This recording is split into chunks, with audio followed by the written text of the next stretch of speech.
Et bonjour à toutes, bonjour à tous, bienvenue dans votre nouvel épisode de The Trick Play consacré à l'Ivy League, épisode 5 de cette saison 2 consacré à la plus prestigieuse conférence au niveau académique du pays. On va rentrer directement dans le vif du sujet avec un retour sur les matchs de la semaine 4, une semaine riche en émotions, surtout dans un des duels 100% Ivy League, en la personne du match entre Dartmouth et Yale, qui était très clairement l'un des plus beaux matchs de ces dernières années en Ivy League et probablement l'un des matchs de l'année, tout niveau confondu en college football. Si vous n'avez pas l'occasion de voir la dramaturgie de ce match-là, je vous laisse arrêter ce podcast et aller regarder les highlights, mais c'était un match absolument extraordinaire. Voilà pour ceux qui avaient envie de ne pas se faire spoiler. Maintenant, on va se faire spoiler. Victoire en pré-prolongation de Dartmouth 44-43, sachant que Dartmouth était mené 37-16 à 11 minutes du terme. Et à ce moment-là, d'après la win probabilité d'ESPN, les Bulldogs avaient 99,5% de chance de s'imposer. Mais voilà, le sort en a décidé autrement. Le Big Green a forcé le destin, bien évidemment, dans une fin de match absolument extraordinaire, et je pèse mes mots. 3 TD marqués en 8 minutes pour forcer la prolongation. Voilà, c'est un match haletant qui a commencé sous les chapeaux de roue ou pas. Les deux défenses se neutralisant dans le premier quart-temps. Même la défense des Bulldogs d'ailleurs a été très bonne sur, on va dire, les 2 tiers du match. Ils ont forcé un safety d'entrée de jeu dans le début de match qui a permis à Yale de faire la course en tête et de mener 23-7 à la mi-temps. Ça commençait déjà à puer un peu du cul pour le Big Green. Donc une première mi-temps très bien menée de la part de Yale. Par contre, en deuxième mi-temps, Grayson Saunier, le quarterback de Dartmouth, s'est réveillé. Alors, oui, c'était effectivement Grayson Saunier, le quarterback titulaire dans ce match-là. Jackson Proctor, le quarterback titulaire habituel, était présent sur la sideline, mais visiblement blessé. Alors, j'ai pas eu tant d'informations que ça sur le pourquoi du comment. J'ai d'ailleurs interpellé un journaliste qui suit le Big Green, et pour l'instant j'ai pas eu de réponse, donc j'attends un petit peu. Donc on va voir s'il va jouer ce week-end, mais en tout cas c'est donc Grayson Saunier, le sophomore. C'est assez rare quand on voit un sophomore jouer en Ivy League. En tout cas, le sophomore a fait un sacré match, notamment une sacrée deuxième mi-temps avec 276 yards et 3 TD à la passe et 84 yards et 2 TD à la course, notamment un de 32 yards en toute fin de match pour forcer l'égalisation, absolument superbe, avec une accélération dont Ricardo Rico n'aurait pas rougi. Voilà pour ceux qui ont la ref.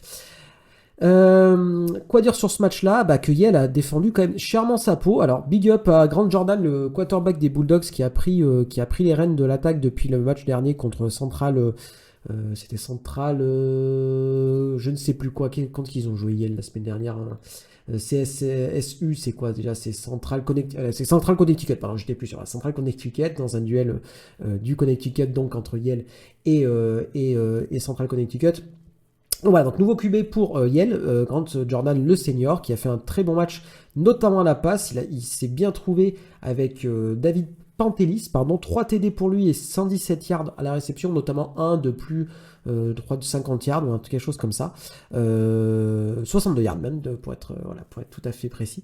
Donc voilà, donc une sacrée match de Yale des deux côtés du terrain pendant, on va dire, 40 minutes, et puis derrière, patatrac.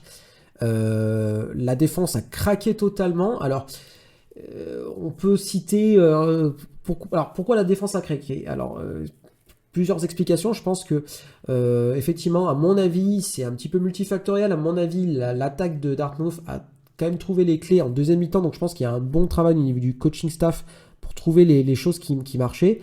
Mais aussi, il y a eu de la casse au niveau de la defensive line, avec notamment Young et McDonough, qui sont quand même deux des pierres angulaires de la D-line du côté de Yale, qui sont sortis l'un pour targeting, l'autre pour blessure. Et à partir de ce moment-là, le Big Green a pu dérouler son attaque. Il y a il y a eu vraiment 2 phases dans ce match-là. Un premier temps dominé par les Bulldogs, avec un bon plan de jeu mis en place, et de l'autre côté, Deuxième mi-temps, complètement à l'avantage du Big Green, dominé et out coach. Au bout d'un moment, il y a un onside kick, je veux dire, un peu obvious quand même, joué par Dartmouth. Yale ne s'y attend pas vraiment et le perd. Je suis un petit peu circonspect par ça. Toujours est-il que voilà, une prolongation 37-37 après un field goal manqué, bien évidemment, sinon c'est pas drôle, de la part du kicker de Yale. On part en prolongation. Dartmouth roule littéralement presque sur la défense des Bulldogs qui n'arrivent pas à trouver de solution. Derrière, Yale fait aussi la différence en attaque, donc va pour marquer le touchdown et décide, et je pense que c'était le bon choix, de tenter la conversion à 2 points, malheureusement manqué pour Yale. Alors je pense que c'est la bonne décision. Pourquoi ? Parce que je pense que quand on est underdog dans un match et qu'on a l'opportunité de gagner ce match-là, il faut jouer la carte à fond. On se souvient de Kansas contre Texas il y a quelques années, avec la réception du tight end dont j'avais perdu le nom, pour la première réception de carrière et qui était allé battre Texas. Voilà, donc là je pense que Yale a effectivement fait le bon choix. Malheureusement ça n'a pas payé pour eux, mais il y a quand même pas mal de signes encourageants pour eux. Alors, au niveau de l'attaque, tout d'abord, parce que ils ont tout l'air d'avoir trouvé un quarterback. Alors, voilà. Comme tu dis toujours, la vérité d'un match n'est pas celle de l'autre sur ton Ivy League, on est bien d'accord, mais il y a quand même du bon du côté de Grand Jordan. Attention quand même au jeu au sol, où Dartmouth, la ligne défensive, a quand même posé énormément de difficultés, aussi bien au jeu au sol que même à Grand Jordan, mais qui a été capable d'esquiver un peu tout ça. Enfin, c'était un sacré bon match, sacré performance de sa part. Donc voilà, le Big Green l'emporte 44-43 dans franchement l'un des plus beaux matchs de cette année. Il y avait tout. Alors j'ai un peu traîné à droite, à gauche, et il y en a qui disent, il y a des fans de Yale qui disent que c'est la pire défaite de Yale depuis le fameux match nul contre Harvard en 1968. J'aurai peut-être l'occasion de revenir sur ce match, sur cette édition de The Game absolument extraordinaire, pour plein de raisons. Mais en tout cas, voilà, c'est un peu la douche froide pour Yale qui se retrouve à 0-2 en Ivy League, mais je pense que s'ils jouent tous les matchs comme ça, ils risquent de pas en perdre beaucoup plus sur cette fin de saison. Mais toujours est-il que les Bulldogs sont à 2-2, 0-2 en Ivy League, et que le titre d'Ivy League est probablement, malheureusement, déjà perdu pour eux après à peine 40% de la saison. Voilà pour le match le plus beau de la semaine qui avait commencé par un Harvard-Cornell vendredi soir à minuit. Victoire de Harvard 38-20 dans un match globalement bien maîtrisé. Jaden Craig a été bon. La défense d'Harvard a été vraiment pas mal du tout, et Jameson Wang, le quarterback de Cornell, a vraiment pinaillé pour mettre son jeu en place. À peine 153 yards pour lui, avec pourtant 20 passes réussies. Donc ouais, la moyenne de yards par complétion est vraiment pas très bonne. Il a fait la pluie et le beau temps, comme d'habitude en attaque. Il a eu un petit peu, le jeu au sol a eu du mal à se mettre en place. De l'autre côté, comme d'habitude, cette capacité qu'a Harvard avec ses playmakers à peu près à tous les postes. Voilà, Charles Deprima a un peu joué aussi, voilà, dans les situations de faible yardage ou près de l'end zone, en red zone, qui fonctionne toujours aussi bien. Franchement, c'était très agréable d'avoir joué ce Harvard. Et puis voilà, il y a des playmakers. Il y a un certain Scott Woods, un receveur qui a été un peu partout, 10 réceptions pour lui pour 76 yards. Assez agréable d'avoir joué. Puis Cooper Parkett, comme d'habitude, 130 yards de TD pour lui à la réception. Voilà. Shane McLaughlin a fait son retour. Alors on l'a peu vu, seulement 18 yards pour lui, qui s'est fait passer dans le depth chart, en tout cas dans ce match-là, par Xavier Bascon. À voir ce que ça va donner, parce que voilà, Shane McLaughlin, j'en ai beaucoup déjà parlé l'année dernière, c'est quand même un joueur qui était quand même hyper intéressant. La semaine dernière, il n'a pas joué, il a l'air d'être un petit peu blessé, on va voir ce que ça va donner. Voilà. Du côté du Big Red, ils ont fait ce qu'ils ont pu. C'était un match qu'ils ont pris avec le taureau par les cornes. Ils ont tenté des quatrièmes tentatives, ça a foiré par moments, mais il fallait les tenter. Il y a eu des jolis trick plays, il y a eu, ils ont fait ce qu'il fallait, mais voilà, il y a quand même une différence globale de niveau, je pense, entre ces deux équipes-là, qui fait que ça s'est ressenti quand Harvard ne chie pas dans la colle, j'ai envie de dire. Ça se passe bien pour eux, hein. Voilà, Jaden Craig, 20 sur 27, 316 yards, 4 TD. Voilà, un gros match de sa part. Assez excitant cette équipe de Harvard. Quand ça clique, c'est quand même très dur d'aller les chercher.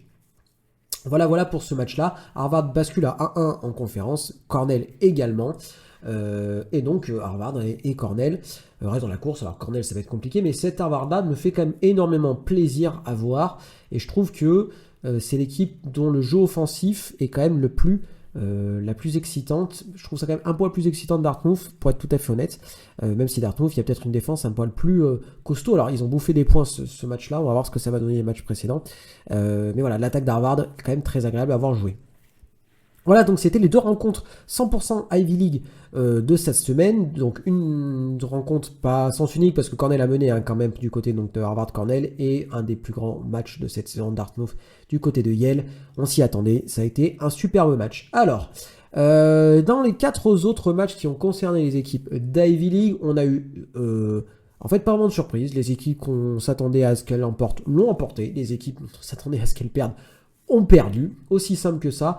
On va commencer par, on va dire par le match dont on s'attendait que ça soit une fessée. Mercer, qui était quand même classé numéro 7 du pays, qui s'est imposé face à Princeton 34-7. Enfin, quoi vous dire sur ce match-là, que ça a été la fessée dont on s'y attendait. Voilà, très peu de yards en attaque du côté de Princeton. Une performance de Blaney pas, c'est compliqué, 8 sur 21, 109 yards, 4 interceptions. Voilà, Princeton fait quand même vraiment de la peine à voir. Alors, la bonne nouvelle pour eux, j'ai envie de dire, c'est qu'ils ont trouvé un bon running back. Voilà, Ethan Clark, 21 yards et 21 carries pour à peu près 120 yards pour lui, un true sophomore. Hyper intéressant à avoir joué. Certains fans d'Harvard, d'après ce que j'ai pu lire et écouter à droite à gauche, disent carrément qu'il est le meilleur running back de Princeton, pardon, excusez-moi. Donc voilà, donc à suivre les Tigers qui malheureusement, tant qu'ils n'auront pas de quarterback, voilà. Donc après, ça sera à Bob Suras de trouver la bonne carburation pour au moins arriver à attaquer correctement. Alors on a bien vu que au niveau QB play, ça sera pas la saison pour Princeton, mais toujours est-il qu'il faut qu'ils arrivent à trouver quand même de quoi faire, on va dire laisser le jeu au sol se développer, parce qu'au niveau du jeu au sol, il y a quand même des choses quand même qui sont plutôt bonnes. Ok, ça c'est clair. Princeton, quoi dire encore sur eux? Alors ils n'ont pas eu de bol, les équipes spéciales n'ont pas été très fortes, avec notamment un punt return de 49 yards pour un TD. Il y a Blaney pas qui fait un fumble, qui perd le ballon et ça fait dans la end zone, ça fait 17-0 la sortie. Enfin, ouais, c'était quand même compliqué. Ce Princeton là, il fait quand même peine à voir et il y a peu quand même de choses très positives à se mettre sous la dent, à voir ce que ça va donner pour cette fin de saison, enfin pour cette deuxième partie de saison, mais je suis quand même vraiment assez inquiet pour Princeton, qui fait partie des équipes les moins bonnes de la Ivy League après ces 4 matchs-là, et ça ne m'étonnerait pas de les voir finalement tout en bas de l'échiquier de la Ivy League. Voilà pour le premier match qui concernait une équipe de la Ivy League face à une autre équipe. Alors, on va parler rapidement de, pareil, sans surprise, Brown qui perd contre Rhode Island 31-21. Alors, pas une défaite trop dégueulasse. Brown, on connaît Jack Wilcox toujours aussi spectaculaire au niveau du poste de quarterback, même si là, il a quand même globalement eu du mal contre la défense des Rams. Gros match défensivement de Rhode Island, qui est, je pense, une meilleure équipe que Brown. Brown qui a eu quand même du mal à trouver des solutions face à Devin Farrell, le quarterback de Rhode Island, qui a été aussi bon, qui a été plutôt bon à la passe et bon à la course, et qui a posé énormément de difficultés à la défense de Brown, qui a jamais réussi à trouver son rythme. Brown qui bascule donc à 2-2.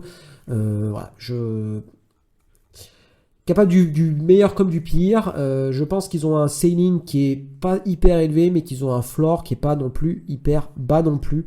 C'est peut-être l'équipe qui fera le moins le haut et de bas de cette année. En tout cas, pour l'instant, ils sont à 2-2, mais ils ne font pas partie quand même des candidats crédibles à une victoire en Ivy League, même si ils ont été capables de battre Harvard, on s'en souvient, en week 2. Mais voilà, je pense qu'ils sont quand même retombés dans leur travers lors les deux derniers matchs contre Bryant et Rhode Island. Là, il y a un déplacement à Princeton. Je crois que c'est vendredi. Je crois que c'est vendredi soir en plus. Dans un match qui sentira un peu la poudre et qui sentira un peu le soufre pour le perdant. Du côté des victoires de la Ivy League, Penn s'est abattu, j'allais dire sans problème. Oui et non, 31-21, Bucknell. J'attendais à ce match-là, comme je l'avais dit en preview, pour relancer la machine. Ça a été le cas. Adan Sein, tout à fait correct. Malaki Osley, excellent encore une fois, le running back. Voilà, donc une belle victoire de Penn, voilà, qui se relance 2-2, 2-0 à domicile.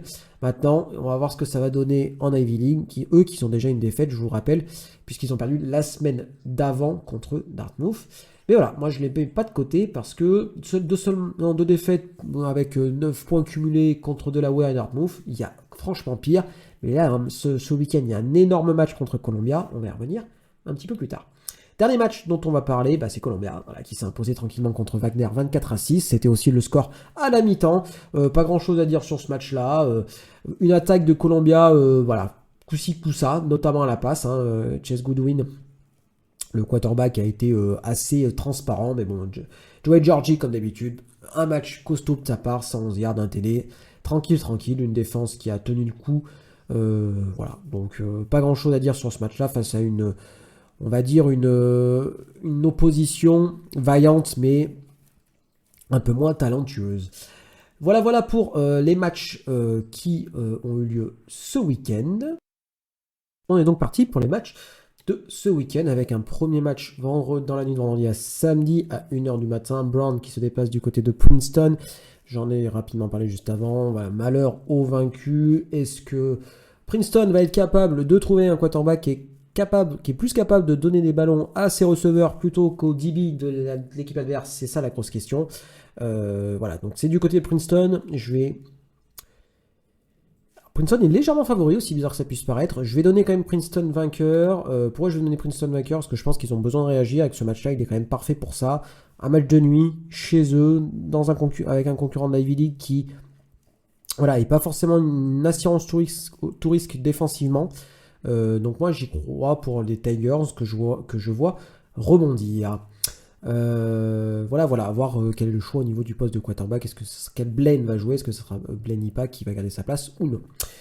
Voilà, pas grand chose à dire parce que c'est quand même pas deux équipes qui font pour l'instant beaucoup rêver en termes de puissance aussi bien offensive que défensive, et que Princeton est quand même très clairement dans le creux de la vague. Donc voilà, donc à suivre quand même, notamment au niveau du jeu au sol. Du côté de samedi, alors que des matchs à 18h ou 19h, donc 4 matchs qui concernent une équipe d'Ivy League contre une équipe d'une autre conférence, et un match 100% Ivy League qui va être plutôt sympa. On va finir par celui-là. Alors, à 18h, on va commencer par Harvard qui accueille Holy Cross. Alors, ce match, il est plutôt intéressant. Parce que ça permet à Harvard de se retester contre une équipe relativement correcte. Alors, pas la folie furieuse, les Crusaders, ils sont à 3-4, on est bien d'accord. Mais ça reste une équipe qui a perdu contre des équipes quand même relativement correctes. Ils ont perdu contre Rhode Island, ils ont perdu contre New Hampshire, ils ont perdu contre Yale, et ils ont perdu contre Syracuse. Voilà leur bilan de défaite.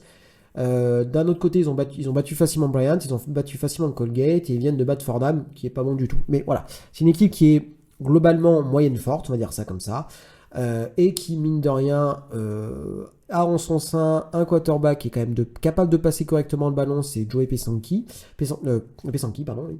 Donc voilà, donc ce sera un bon test pour le Crimson, que je vois quand même l'emporter, parce que je pense il y a la dynamique pour eux, il y a la dynamique qui s'est enclenchée la semaine dernière, et je crois quand même vraiment en leur capacité à embêter Dartmouth pour le titre en Ivy League. Donc je vais donner quand même vainqueur le Crimson.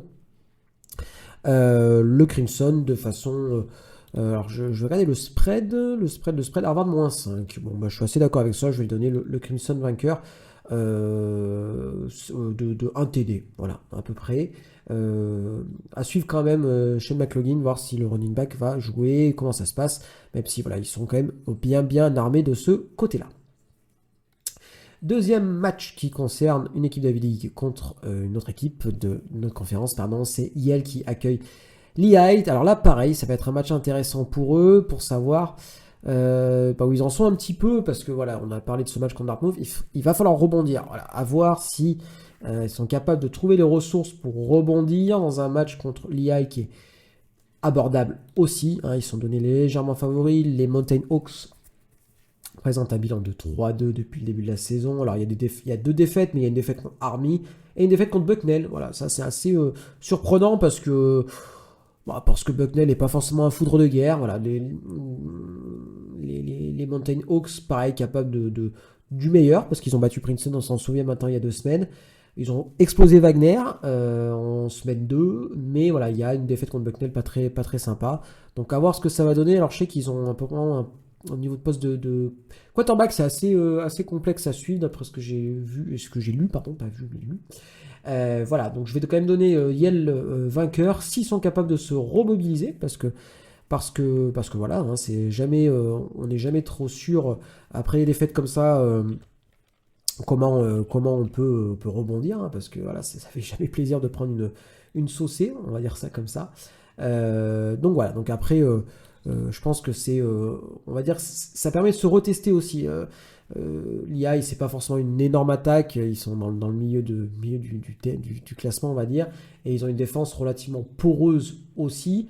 Donc voilà, donc Bucknell leur a mis des points, donc je pense que si le Yale de la semaine dernière est là, le Yale de la semaine dernière leur mettra des points.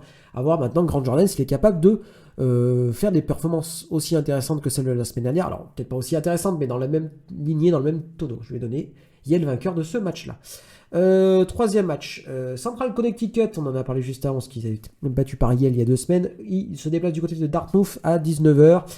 Voilà, le Big Green, pareil, hein, même argumentaire finalement que Yale, hein, c'est-à-dire que maintenant il faut qu'ils se remobilisent après une victoire émotionnellement forte. C'est chez eux, ils sont largement favoris de presque 2 touchdowns. Voilà, moi je pense que il n'y a pas non plus à se prendre trop le chou. Les Blue Devils, même si c'est une équipe capable d'emmerder les équipes de la Ivy League, comme ça a été le cas avec Yale, ils ont perdu contre UMass, ils ont perdu contre Central Michigan, 2 défaites contre des équipes FBS. Mais voilà, ils sortent d'une victoire contre Mercyhurst. C'est pas une équipe trop mauvaise. Attention, hein, attention, je le répète.